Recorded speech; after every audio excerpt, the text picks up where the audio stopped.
Thank you. You may be seated.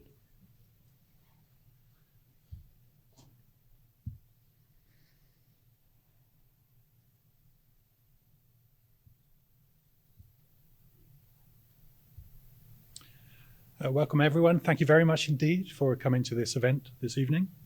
My name is Simon Farrell, and I am the chair of the TAC Talk Speaker Series Subcommittee. And we'd like to welcome and sincerely thank Her Imperial Highness Princess Takamado, who's here to speak about one of her favorite subjects, netsuke. I'd also like to thank very much indeed Miki Oyama and Drew Damron.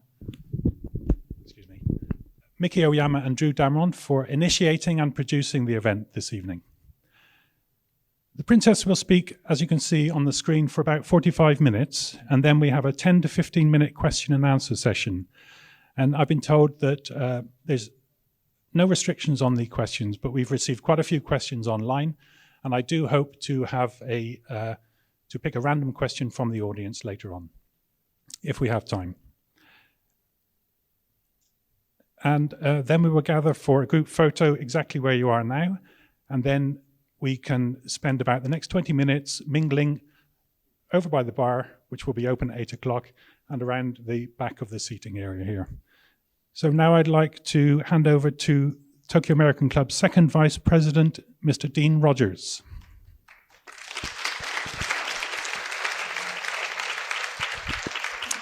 Thanks, Simon. Just on behalf of the Tokyo American Club, the membership, and the board of governors, really like to thank you very much for coming tonight, Princess Takamado. Obviously, having one of the royal family come and address an art issue, I think we have a lot of people who spend a lot of time looking at our art here in the club and appreciate art deeply. Obviously, you can tell there's a lot of people here who've come to enjoy your speech tonight. I also am very much looking forward to it. I come from a family of artists. My grandmother's an artist, potter, actually. And I think tonight this is going to be a really exciting event for all of us to enjoy. And on top of that, just the question and answer period, I think keeping it on the topic of the art tonight would be greatly appreciated. And there's obviously a lot of topics we'd like to ask about, but tonight is about netsuke, and if we can keep it to that, I'd appreciate it as well. But on behalf of the club and on behalf of our membership, I'd like to introduce Princess Takamado. If you would, please.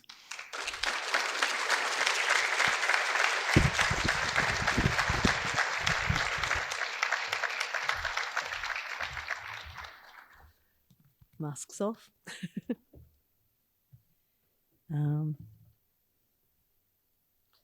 Okay. So, good evening, everybody. It's a great pleasure to be here with you to talk about my favorite subject. First, allow me to congratulate the Tokyo American Club on its 95th anniversary. And I'd like to extend a cordial thanks to, especially Miki Oyama, but to the board for having invited me to give a talk today about my favorite subject. We don't have that much time, so without any further ado, I think I'd like to sort of go into the topic. I will start by giving you some basic facts about netsuke, because I think your knowledge of netsuke is probably mixed. And then move on to the main part of the lecture. The Tokyo American Club presented me with a rather interesting title, Seasonal Tales of Netsuke. I have never lectured on that particular topic. I've never actually looked at my netsuke from that point of view, so it's actually been a rather interesting little exercise on my part as well. I've tried to put together some images which I think you will enjoy and you will appreciate. And they are all, both the Inro and the netsuke, are all from the Takamado collection, including some from the 500 netsuke that I've already donated to the Tokyo National Museum. So, first of all, I'm not good with machines, so yay, it works. So the word netsuke is written in kanji at the top. The word net means root. The word suke means attached. And it shows that it's a functional item, and that is the function that it has. The sagemono at the bottom means a hanging object or a suspended object. This is the way that it's worn. The obi sash is the white thing that is in the middle. The other cords are the cords of the hakama that the gentleman is wearing on top. The netsuke is the round object at the top. It anchors or roots the hanging object to the top, to your obi, which is why it's a netsuke. The hanging object is an inro. The sagemono is an inro in this particular instance. If you look very carefully, I did actually choose this photograph because the netsuke shows autumnal maple leaves and momiji, and the inro shows my other favorite topic is birds, and it's a white-fronted goose that is a migratory water bird that comes to Japan in autumn. So this is an autumn scene that we have here. So as you can see, it's a gentleman that's wearing it. It's a fashion item, but it has a very clear function, as I've just explained. Whoops.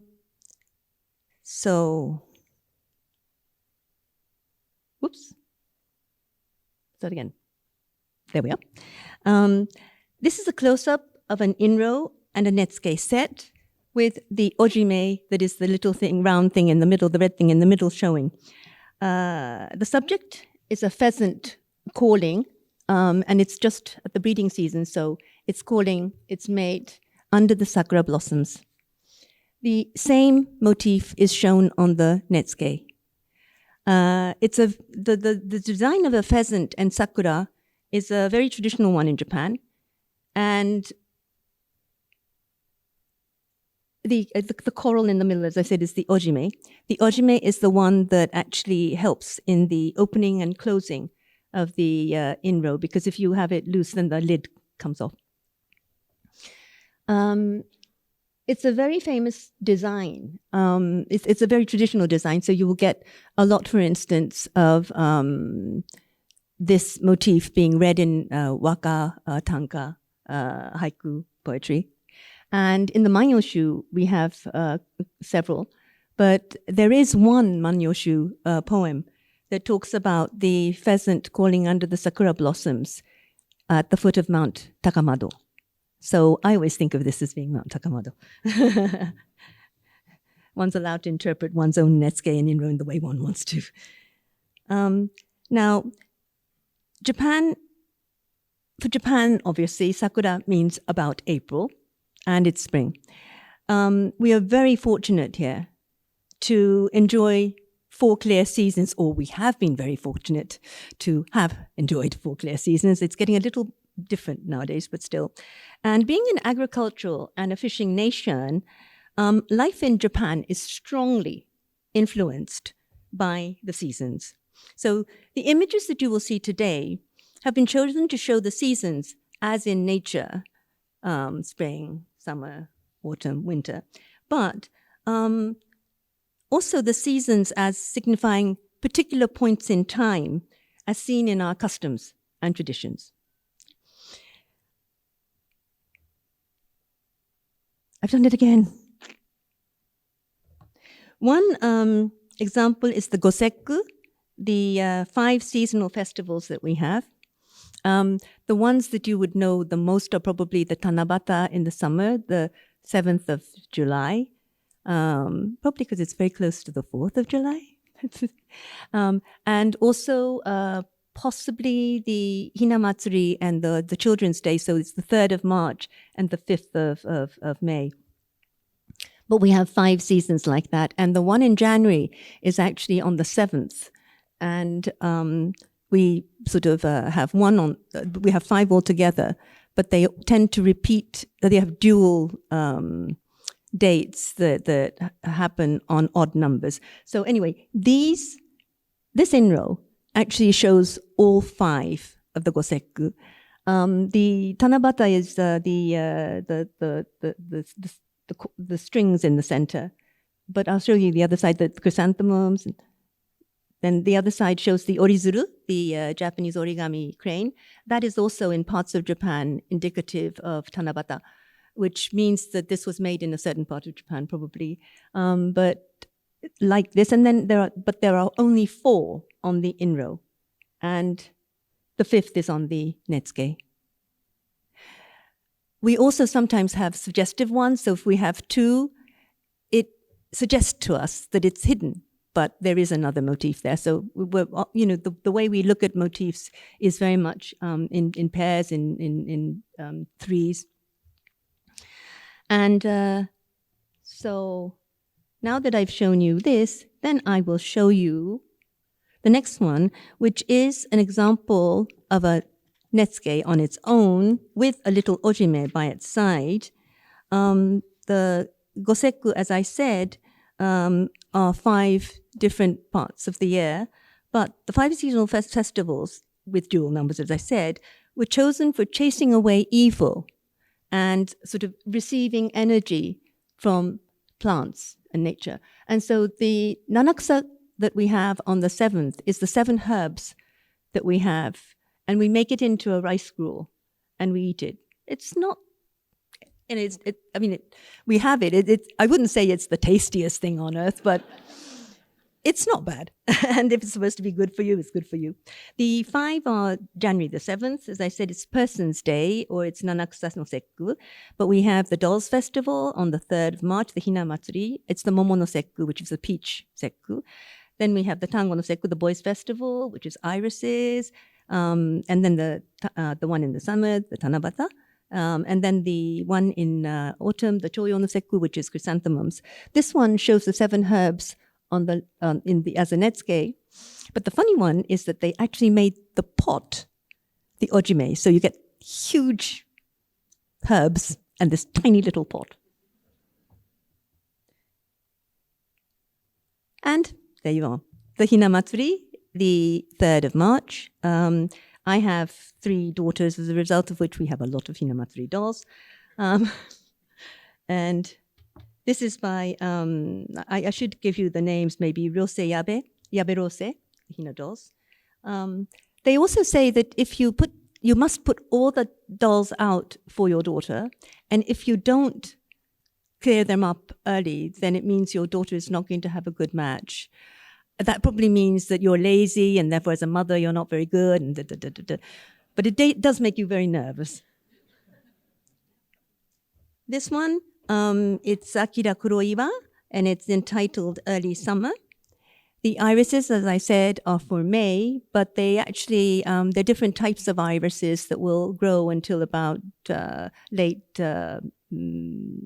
June, at least June.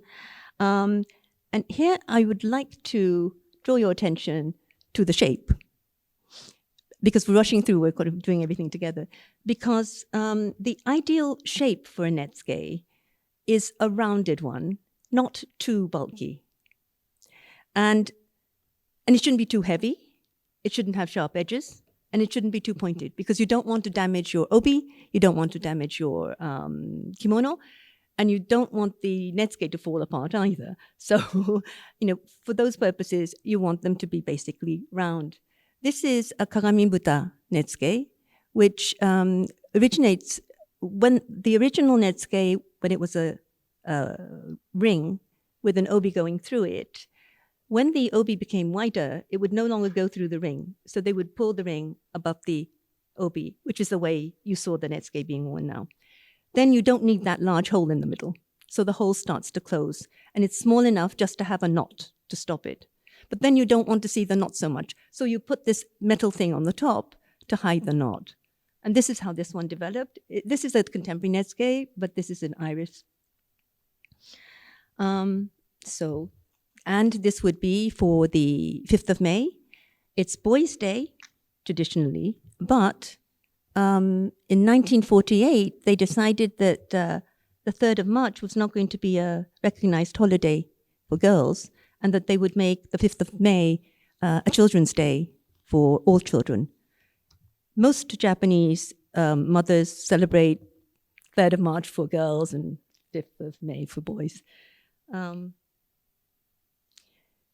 So now we've gone on to summer, and this is by Sumisata. These are all contemporary netsuke now. So I would say that this is contemporary netsuke at its best.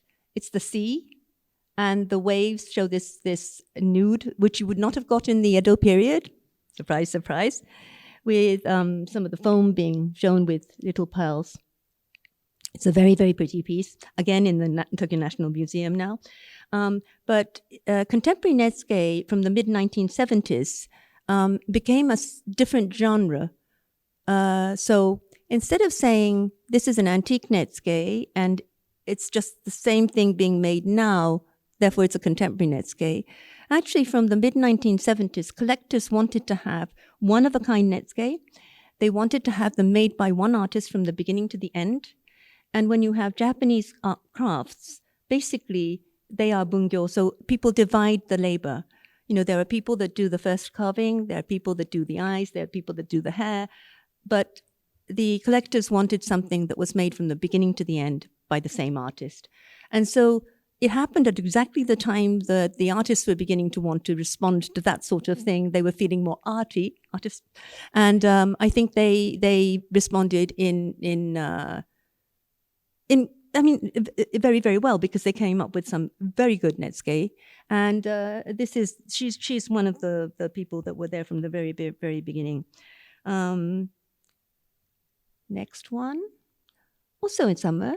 On the 9th and 10th of July, there is a Hozuki market in Asakusa.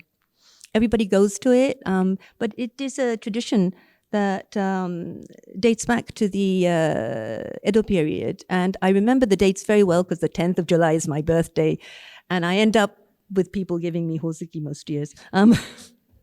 These Chinese lanterns, I think they're called, are supposed to have medicinal properties. And apparently they were supposed to be swallowed whole. And they ward off illness, they take away the heat in the summer. But do beware, the ones that you see in the Hozuki ichi is a different type from the ones that are supposed to have medicinal properties. Yes, so just because I said that they have medicinal properties, don't go off and eat these. These are not for eating. These are for viewing. And a sign of our summer.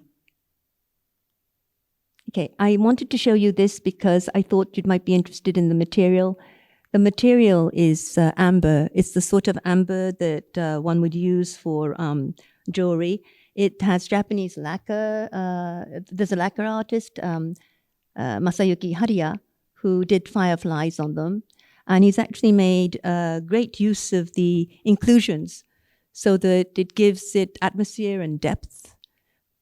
But when you have it sort of sitting there, you get different lights on it. The amber is very, very pretty. Same artist. This would be late summer, but then same artist. This is the moon and Japanese bush clover, hagi. Mount Takamado is also famous for its hagi.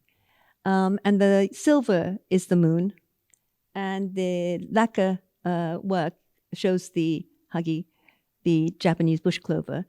But of course, in autumn, we have to have the cricket singing, because otherwise it wouldn't be Japanese autumn.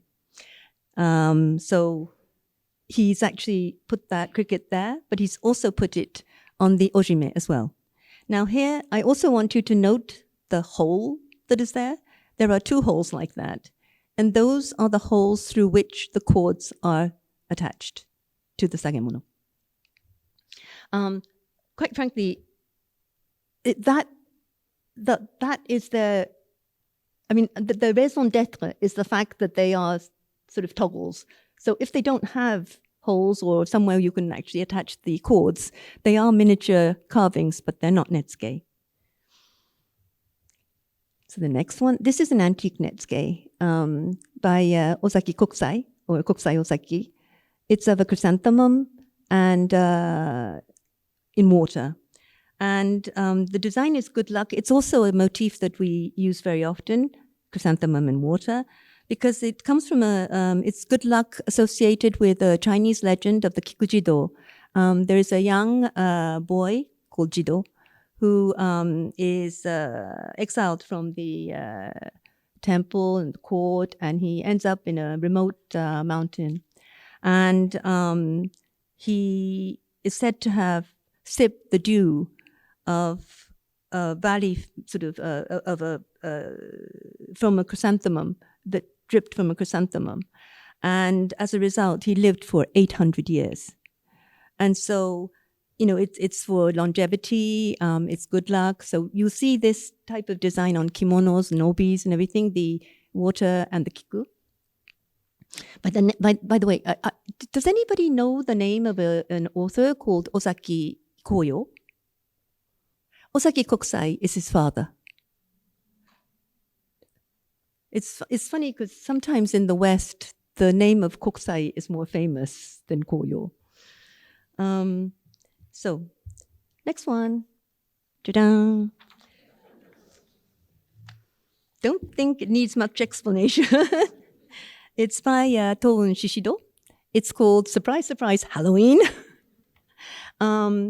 It is made of macadamia nut, which is unusual. Walnuts we have used in the Edo period, but macadamia nut is unusual. The candle inside is synthetic resin. I thought it might be amber, but I confirmed it with the artist. It's synthetic resin. And now we're in winter. You see mice dressed as if they're just about, this is Chushingura. Kanadehon Chushingura is a kabuki play. Chu is the sound that mice are supposed to make. So, you end up with these anthropomorphic mice. The play is based on a real incident that took place in around 1701, 1702, something around there. And it's a revenge tale about the 47 ronin or masterless samurai who avenged the death of their lord, Asano or Naganori, in order to restore his honor. And the raid is conducted in the depth of winter. And so, voila, you have the mice just about to go in. And it's in the midst of winter, so we've just been through a year of netsuke. Now, as we have more time, and I have another hobby, apart from bird watching and netsuke, which is photography. And so allow me, and I also have a lot of netsuke, so allow me to show you some of my photographic work and to cover the year once again. Okay, so here we go. January. The shishimai. I think you're all familiar with the shishimai. You might even have it at the TAC. But the one on the left is normal size netsuke. It's made by Kuya Nakamura. The one on the right is made by Masatoshi Nakamura, his son. It's exactly the same. The mouth will open and shut, so you can shut it and the face disappears. But he made it just exactly. It's very, very small. And just in case you want some extra information, shishimai is supposed to have started in the Muromachi period. So it wards off, as you know, evil and famine. Okay, we've just been through this setsubun.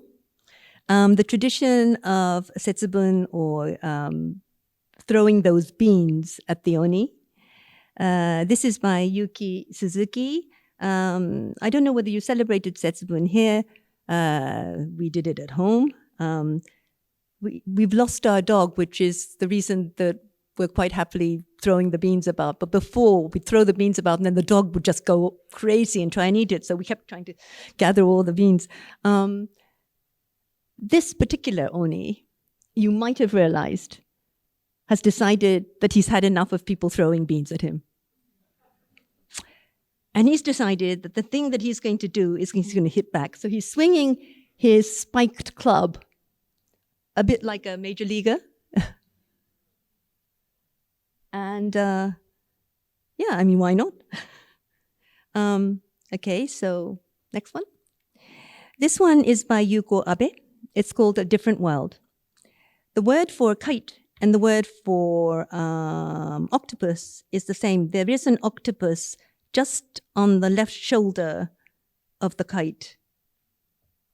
The two black eyes that are looking. And the octopus has decided that he is going to move out of his comfort zone and see the world. So he's on the back of this kite, and therefore the title of the netsuke is A Different World. This was taken at in Okinoshima, off Shimane Prefecture. And Okinoshima has a very famous tako kite tradition. They have a type of kite which is particular to that region called iguri dako. And the iguri comes from it derived from the word eguri. If you look very carefully, you will see that there's kind of cuts all the way around, and there are 10 indentation. I don't know what to call it. It's waves all the way around the tako, and they also have this sort of system at the back, which means that when it's flying, you can also hear it. It goes, it makes a kind of buzzing sound. And they have a very famous kite festival in April. So I took the photograph there. Okay. And then, right. This is by Izumi Kitazawa. It's called The Carp's Dream. At the back, this is the Boys Festival, yes, so it's the 5th of May. And I was in a shrine, and they had the armor and the helmet out for their boy. So I took a photograph in front of it, of the carp. The carp is dreaming. He's got this, crown on. He's dreaming that he's a samurai, or he's a lord. But the carp, I don't know whether you know or you may be familiar with it, but you've seen it flying all over the place. The reason the carp is there is because the carp is supposed to swim upstream, yes? So you're wishing that your child is going to swim up and do well in life. And, whether you have the waters against you, that you will be able to swim up against it. And there is also a different tradition which says that if you actually get to the top, you turn into a dragon, which is a different story, so we won't go into it. Okay, this is simple. It's a hydrangea with a snail on it and hydrangeas behind. Hydrangeas in Japan are in the rainy season, so they're sort of May onto June.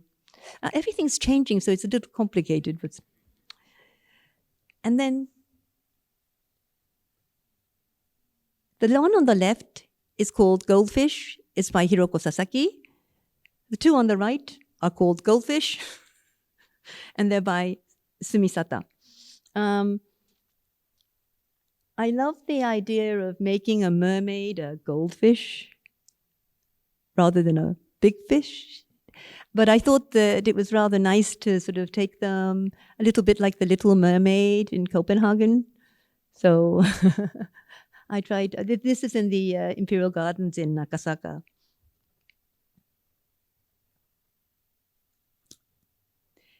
This is by Senpo Kobayashi. The title is Be Quiet.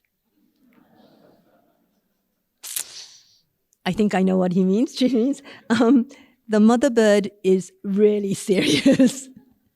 The Japanese are said to be able to hear music when the insects chirp, and in the autumn, we recognize it as music, and they say that a Western brain doesn't recognize it as music; they recognize it more as noise. I've seen papers on the subject. I don't know how much has been verified, but the Japanese certainly do hear it as music. Now, when it comes to the insect being a cicada, if it's at a distance, yes, I grant you it could be music. But if you have a cicada there and it's going at 100 decibels, I think it's probably noise. Okay, this is by Shizuka Kimura. Shizuka Kimura is a male rather than a female. And it's called the rice sparrow. Again, the rice harvest, or rice and sparrows, are motifs that go together. They are traditionally that way. It's not that sparrows, and just on the side of the bird people, sparrows don't necessarily eat all the grain that farmers have. They do eat a lot of the sort of pests, the insect pests that are there. So, they're actually doing a lot of good, and that has been proven. So, it's not all bad, but still, when you go to a rice paddy or rice field after a harvest, you see a lot of sparrows around. Actually, on the bird side again, it is a little worrying. We're not seeing quite so many sparrows as we used to. Okay, so this is a scene that we would have seen not too long ago, especially in the countryside. It's by Ichio Sakurai. It's called Catnap. An old lady is sitting by her hibachi, dozing. I'm going to let you in on a secret. The shoji at the back looks like a shoji, but it's actually a lamp, because if you put her by a shoji, the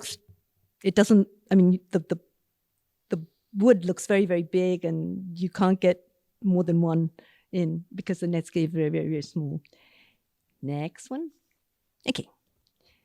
Toun Shishido. It's called First Snow. Many Japanese do not like the karasu, the jungle crow. But the artist wrote a little haiku to go with it, and it reads, Hatsuyuki ya nikui karasu mo haete mie, which translates roughly as the first snow of winter makes even the hated crow look rather radiant.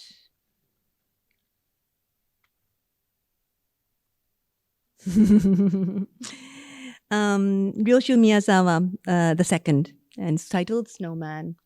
This snowman completes the second journey through the year, and especially as you can see that spring is near, with the plant growing on the side, the little artist's side. By the way, have you ever noticed the Japanese snowmen are, well, this one is kind of just, it doesn't even look two-tiered, but most Japanese snowmen are 2 snowballs. And most American snowmen are 3. Because I remember being taught when I was very small in the United States in New York, they taught me to make snowmen 3. And I don't know whether, yeah?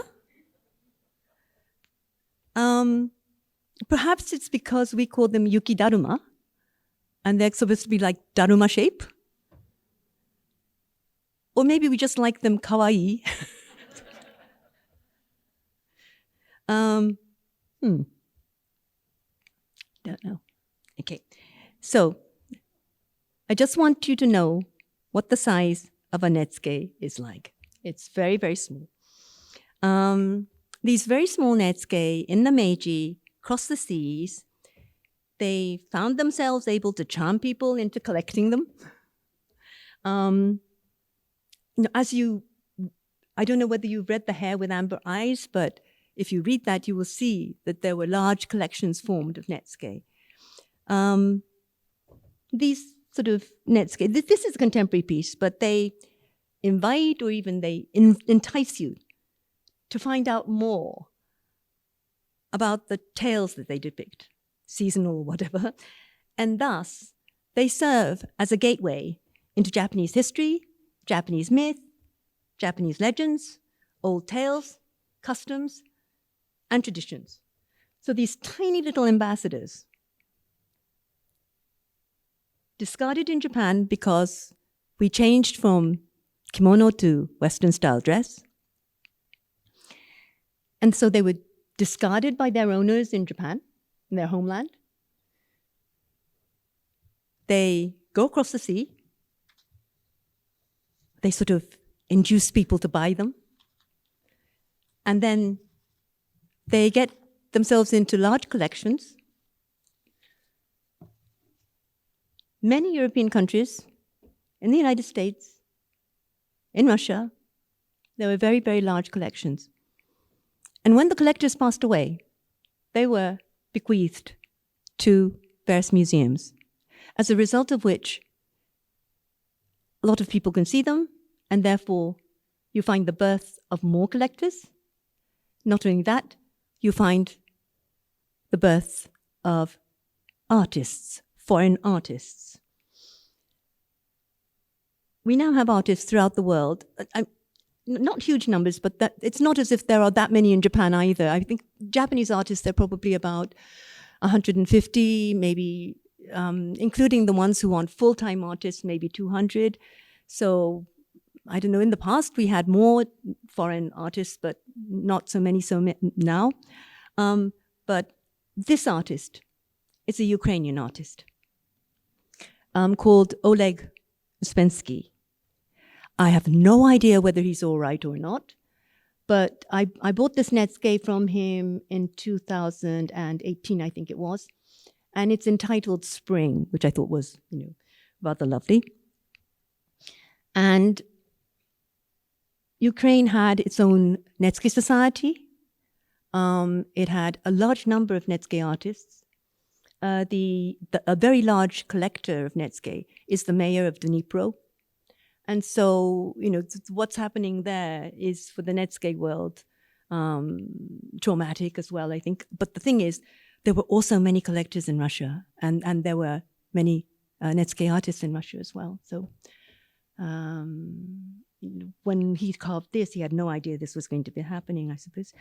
And in view of the title that you gave me for this lecture, I thought I might just quote from Ecclesiastes, and once I say that, you probably know what I'm going to say, but Ecclesiastes 3, 1, the bit that starts, to everything there is a season, and a time to every purpose under the heaven, and it ends, a time to love, and a time to hate, a time of war, and a time of peace.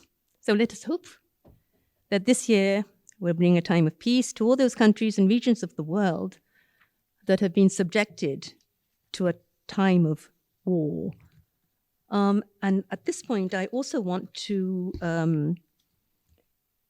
mention the fact that I was horrified to see the effects of the earthquake in the south of Turkey, especially bearing in mind that on the Syrian side, there are a lot of people that were disadvantaged anyway, who are now suffering, and my heart goes out to them. So I'm going to show you one last photo. Sakura again. This is by Ippu Wachi, and it's called Reflections on Time. It looks like a stone komainu, yes? It's not. It's made of stag antler, and the one at the back, there's a kind of shadow of a komainu at the back. That is a real big komainu, and this one is about that size. You will notice that it's got moss on it, and it's obviously been still for a long time, and it's tired. So you notice that it's actually got its right leg, back leg, and is stretching it. Because if you had to stay still for a long time, you're allowed to stretch your leg. Komainu are guardian dogs at temples or shrines. They're sometimes referred to as lion dogs. And they're to be found, they're sometimes they're to be found guarding secular sites as well. So I congratulate the TAC on its 95th anniversary. I hope the komainu will protect you as well, ward off all evil. I think it opened in 1928, yes? So it served as a hub for not only the American and Japanese community, but for peoples of all the communities, all the countries that have all given the Japanese the honor of being resident in Japan. And having been here for all these years through thick and thin, constant presence, I think the role that the THC has played is huge. May you continue in the same way for decades to come. I would like to thank the American Club, and in particular Miki Oyama, for having allowed me this opportunity to present a talk to you on the subject of seasonal tales of netsuke, and I will answer any questions to the best of my ability. Thank you.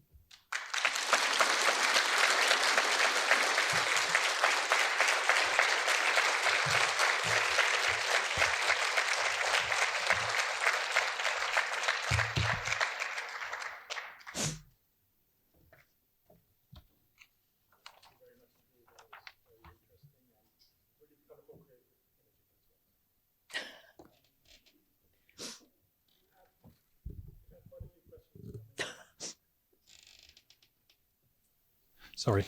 We've had quite a few questions coming in, so I'm just going to pick out some netsuke-related questions. Are there any contemporary netsuke artists, and could you name a couple of notable ones or your favorite ones? Okay, well, it's probably best if I name some that you've just seen, so I'll take this out. The last one that you saw is Wachi Ippu, or Ippu Wachi. He's one of my favorites, I suppose. It's difficult because the reason I'm showing you these ones are that they are basically my favorites. But I think the carving, I no longer buy ivory netsuke. So Wachi Ippu is a very good carver of stag antler. And stag antler was a material that was originally used in the Edo period, so it's very natural for Japan to use it, and we do cull our deer, so it's very good. But he's very good at using it. The one who was doing the lacquerware of the Japanese bush clover, he and his wife are also very good in that genre, and I like them. And then I didn't actually say it, but that carp and the Chushingura mice, they are both pottery. She's using it's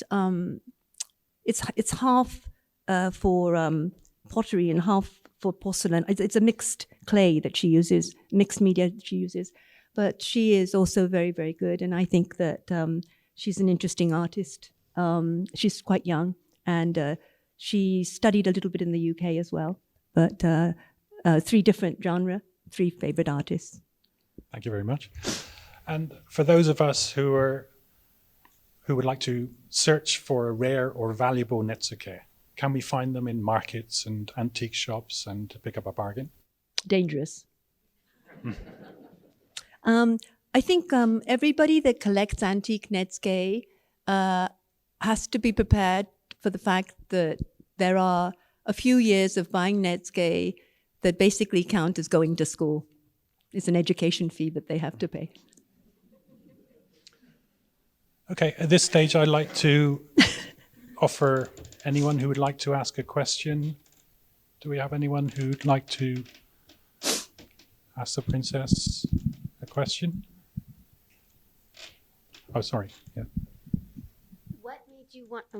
What made you want to start collecting netsuke? Yeah. You know, when I said that people had collections and donated them to museums, and therefore, you know, people were able to go and see them, as a result of which they became interested. The same happened to me. I was in the UK. I was at university. I can't remember whether it was the V&A or whether it was the British Museum, but I went to them, and I had an image of Japanese traditional arts and crafts as being very serious. So, you know, my sort of image was rimpa, Japanese painting, sumie, you know, that it was serious. And then I'm looking at this thing, and it's doing, I mean, it's charming, you know, apart from anything else, the proportions are all wrong. In order to make it round, you know, you can't have a horse that's proportioned like a horse. The horse has a huge head, you know, and it's like the mascot characters that you see. And because you have to go close up, the netsuke that first caught my attention was a netsuke by Masatami. who is a artist that exported a lot just around the sort of beginning of the show, middle of the Showa. And it was of a monkey that is looking at an in-row with a netsuke through, magnifying glass. And, you know, I just thought, gosh, he's looking at a little netsuke. And I mean, it's all only that size, yes. So, and it was interesting because my husband actually described the relationship between the in-row and the netsuke as being very similar to the relationship between no and kyogen. That you have to have one to offset or sort of bring to life the other. And I think the no is very much the spiritual world, and then the kyogen is very much down to earth. And likewise, I think the netsuke served that kind of function. But that was in the older period. Now that netsuke are on their own, I think they try to tell a tale on their own and stand on their own as well. But that was why I was interested in the first place. Thank you very much. Well, because you've covered your subject so well, we've run out of netsuke questions, unless anyone else has one. I'm interested in your photography, and I'm wondering what it is like for you to go out and photograph. Do you have an entourage with you and they clear the crowd, or do you kind of blend in? Well, when you have a camera like that in front of you, people can't see your face. So no, I blend in. But I do have a problem when I'm taking bird photographs. People know that I take bird photographs, and in that community, they know I may be around. And what happens is they offer me advice. They tell me which types of cameras I should be using, what type of tripod I should be using, what setting I should be taking the photograph at. They also want to show me their photographs. So I'm trying to wait for this bird to come flying past, and I've got everything set, and then I'm actually looking at somebody else's photographs, and that can be a bit of a problem. So I try and find places where people aren't sort of, around. That is a problem sometimes. Yes. Thank you.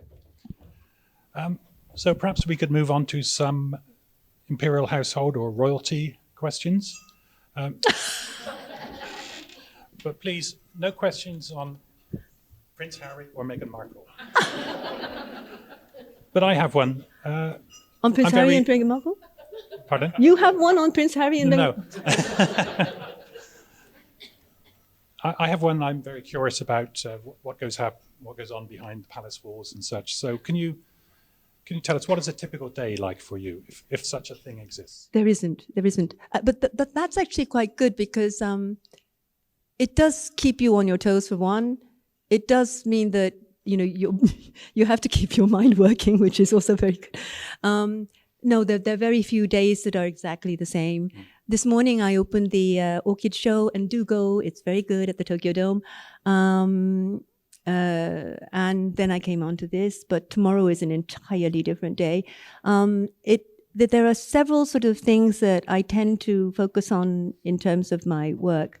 And they're quite wide, but they do fall into sort of humanitarian work, international work. And in international, I include sort of English and learning English and students, etc., and conservation and art.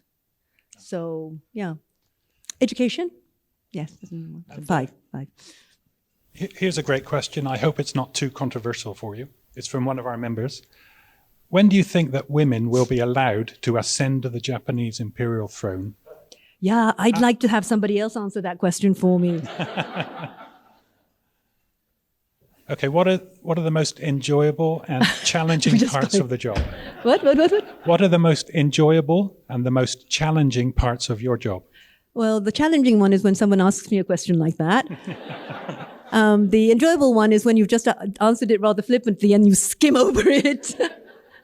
No, I really don't mind. I mean, it is a question not for me to answer, but it has very, very interesting. I mean, academically, I think it has very, very interesting points there. It's not just a social thing, it's not just a political thing, but academically, there is a lot there that is interesting. It could go either way. And I think as far as the imperial family is concerned, I think I'm safe if I just say what my husband said, which was that we will do what the people want us to do. So if they feel that we are not necessary, then we are not necessary. It doesn't change what we do. We will still continue to hope and be with the people. We will continue to pray for the people. His Majesty will as well. But whether we stay on and do what we do or not is really up to the people. So yeah. And challenging and not to be perfectly frank, I don't think I'm actually good at writing speeches. I'm okay at just talking, but writing speeches can be a bit hairy. And the one that I really don't like is having to write poetry every month. I really don't think I have the talent. And I hate the fact that I'm having to sort of force His Majesty to read my poems. And he's always very kind, but I know that he doesn't really like them. Writing it is, the calligraphy part is okay, but because there are, can I just answer this? Because I can talk about this one for it. The female members of the imperial family in particular have 12. There is a poem that we have to read every month, on top of which we have to read one for Culture Day, and we have to read one for their Majesty's birthdays, so that's 2 extra. So it was originally 15. Then their Majesties, the Emperor and Empress Emeriti, retired, but we still have to do the poems for them. So it's now 17. And they tend to happen at the end of the year. Yes, so the end of the year can be a bit harrowing. Yeah, I do apologize for the questions. I should have warned you. I'm a journalist. I'm on the board of the Foreign Correspondents Club of Japan. It's okay. I don't think I said anything wrong. Okay, here's another one then. Have life, thinking, traditions, or anything else changed very much in the imperial household since Emperor Naruhito acceded to the throne in 2019? Well, that's a very good question. I haven't actually thought about it. Always, I think, if you have a change, things will change. But because it coincided with COVID, I think it's at the moment rather difficult to tell. There will always be changes, but I think it's at the moment difficult to pinpoint what they will be. Well, thank you very much for answering Nothing our questions. There's one more over there.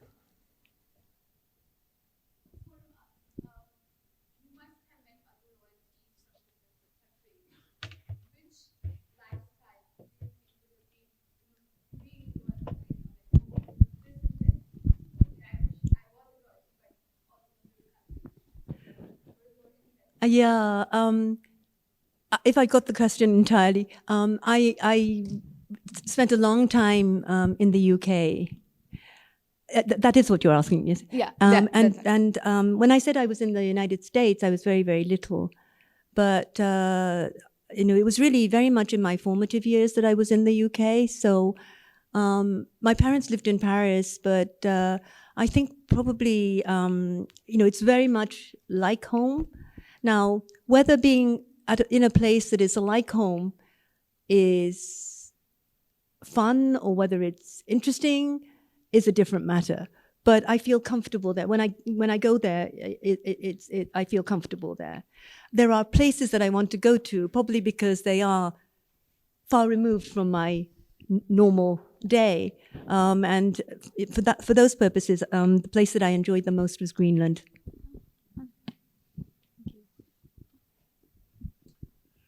Thank you very much. At this stage, I think we'll assemble for a photograph to be taken.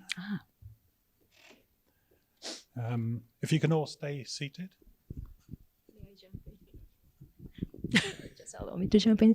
So first of all, thank you very much, Your Imperial Highness. This is really interesting. This is valuable time we could share. Anyway, we are supposed to just plan to take one photos from on stage, but I was just told by the photographer, Miki-san, it is impossible.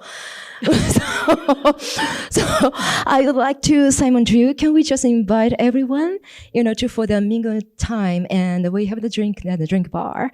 And thank you, Princess. She allowed us to just stay longer, for they invite us, to just mingle together. So everyone, thank you very much for tonight. And Simon Drew, it is hard work. Thank you so much. So let's have fun. Thank you.